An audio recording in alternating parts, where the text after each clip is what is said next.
के विषय में। अभी तक हम जो संधि में पढ़ चुके हैं, हमने देखिए संधि के 3 भेद पढ़े थे, स्वर, व्यंजन, विसर्ग। उसके बाद हमने स्वर संधि के 8 भेद पढ़े थे, जिसमें से हम 5 संधियों के बारे में पढ़ चुके हैं। देखिए दीर्घ संधि के विषय में हमने जाना, उसके पश्चात हमने गुण संधि, उसके पश्चात वृद्धि संधि, फिर उसके बाद हमने पढ़ा यन संधि के विषय में, और उसके बाद हमने पढ़ा अयादी संधि, और अयादी संधि के बाद हम पढ़ेंगे पूर्व रूप संधि और पररूप संधि के विषय में। अब देखिए जानते हैं पूर्व रूप और पररूप संधि क्या होती है। देखिए हमने इन संधियों को दोनों को एक साथ लिया है क्योंकि ये एक दूसरे के विपरीत नियम है इसके। देखिए सूत्र होता है पूर्व रूप संधि का एंग पदांता दति। क्या होता है? एंग पदांता दति। इसमें एंग का मतलब क्या होता है? ए और ओ। क्या होता है? ए ओ। और पदांत, पद के अंत में क्या होगा? ए और ओ होगा प्रारंभ में, उसके पश्चात क्या होगा? ए आएगा। क्या आएगा? स्वर ए। तो उस ए के स्थान पर क्या कर देंगे? अवग्रह कर देंगे। क्या कर देंगे प्यारे बच्चों?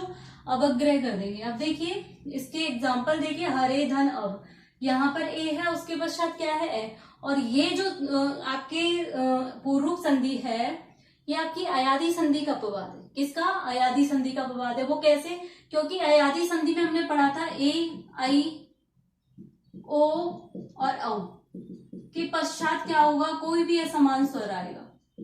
कोई भी असमान स्वर आएगा, कोई भी असमान। और यहाँ पर क्या है? केवल ए आया है। यहाँ पर कोई भी असमान स्वर आएगा तो आय हो जाएगा क्रम से।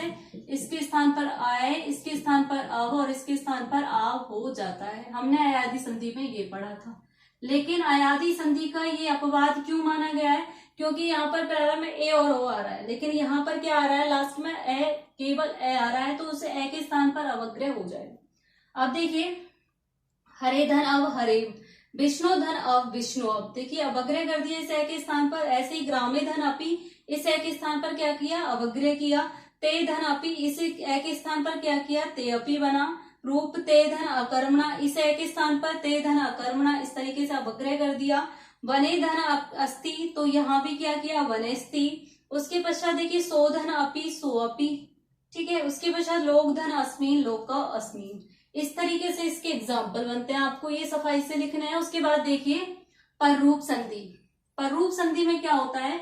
यहाँ पे एंग पदांत दति, एंग यानी कि पद के अंत में ए और होगा, उसके पश्चात क्या होगा? ए होगा। अब यहाँ पे क्या है? प्रारंभ में तो क्या होगा? ए स्वर होगा पद के अंत में, उसके पश्चात पद के प्रारंभ में क्या होगा? ए और ओ होगा। देखिए ठीक इसके विपरीत है, इसलिए मैंने इन दोनों संधियों को एक साथ लिया है। लेकिन इसमें क्या होगा? ये जो है ये वृद्धि का अपवाद है, क्योंकि वृद्धि के जो उसमें हमने पढ़ा था, ए के पश्चात ए आएगा तो आई हो जाएगा, और ए के पश्चात ओ आएगा तो औ हो जाएगा। इसलिए इसको वृद्धि जो संधि है उसका अपवाद माना जाता है। एग्जाम्पल देखिए इसके, पराधन एजते, परेजते। क्या बनेगा? परेजते। यहाँ पे आ है या ए है, तो यहाँ पर ये ए हट जाएगा और यहाँ पे इसकी मात्रा कहाँ लग जाएगी? ए। यहाँ पर ए को हम हटा ही देते हैं। देखिए पराधन ऐशति, यहाँ पे आ को हटाएंगे, इस ए की मात्रा को ऊपर लगाएंगे, परेशदी बनेगा।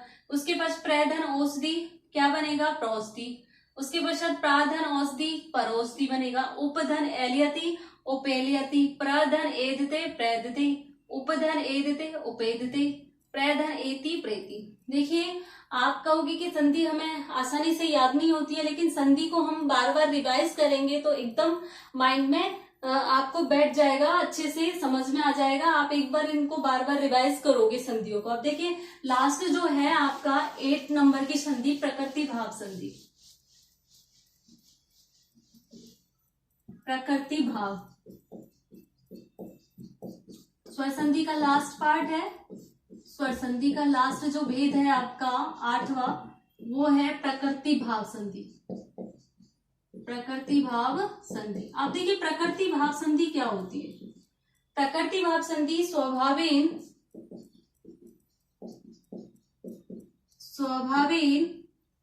अवस्थिति,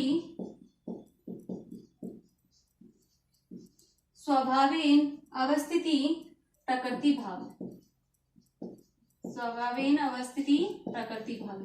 अब देखिए इसका क्या होता है? संधि का वैसे ये इतना इम्पोर्टेंट नहीं है, लेकिन मैंने कहा था कि प्रकृतिभाव संधि के विषय में भी आपको मैं बताऊंगी। संधि का कार्य प्राप्त होने पर भी, संधि का कार्य प्राप्त होने पर भी संधि कार्य नहीं होता है, संधि कार्य नहीं होता है या नहीं करना, ठीक है, नहीं होता है। देखिए संधि का कार्य प्राप्त होने पर भी संधि कार्य नहीं होता है। कैसे नहीं होता है, जैसे देखिए एग्जाम्पल देखिए इसके, हरि धन एतौ, हरि धन एतौ, हरि धन एतौ। अब रूप ऐसे ही बनेगा इट इज हरि एतौ, क्या बनेगा, हरि एतौ। अब देखिए यहाँ पर संधि का कार्य लग रहा है आपको, लेकिन संधि नहीं हो रही है, ठीक है। सेकेंड एग्जाम्पल देखिए इसके, और देखिए जैसे मुनि धन एतौ, मुनि धन एतौ, वही बनेगा सेम। अगर आपको ऐसे एग्जाम्पल दिखते हैं तो आप इसमें कौन सी संधि करोगे, ये प्रकृतिभाव संधि है। वैसे ये इतना इम्पोर्टेंट नहीं है, आपकी जो है इम्पोर्टेंट प्रकृतिभाव परोप संधि। प्रकृतिभाव जो आपकी ये जो प्रकृतिभाव नहीं, पूर्व रूप संधि पहले कौन सी थी, पूर्व रूप संधि। अब पूर्व रूप संधि में क्या था, पूर्व रूप संधि में इसका जो सूत्र था एंगी पदांतरति, इसका एंगी परोपम। इसमें क्या था, इसमें तो एंग और ओ पद के अंत में होंगे, पश्चात ए होगा, तो इस ए के स्थान पर क्या हो जाएगा, अवग्रह हो जाएगा। और इसमें क्या होगा, इस ए होगा और ए और ओ होगा, तो इसको तो हटा देंगे और ए की मात्रा और ओ की मात्रा लगा देते हैं, ये होता है इसमें केवल, ठीक है। अब आपको इनको वर्क सफाई से करना है, और संधियों को जितनी भी अभी तक हो गई उनको बार बार रिवाइज करना है, जिससे आपको अच्छे से समझ में आ सके। आगे जो व्यंजन संधि के बारे में चर्चा करेंगे, आगे की जो क्लास होगी उसमें हम व्यंजन संधि के बारे में जानेंगे। कौन सी संधि, व्यंजन संधि के विषय में अध्ययन करेंगे नेक्स्ट क्लास, ठीक है। यहाँ तक आपको वर्क बहुत सफाई से करना है और चेक करवाना है। Thank you.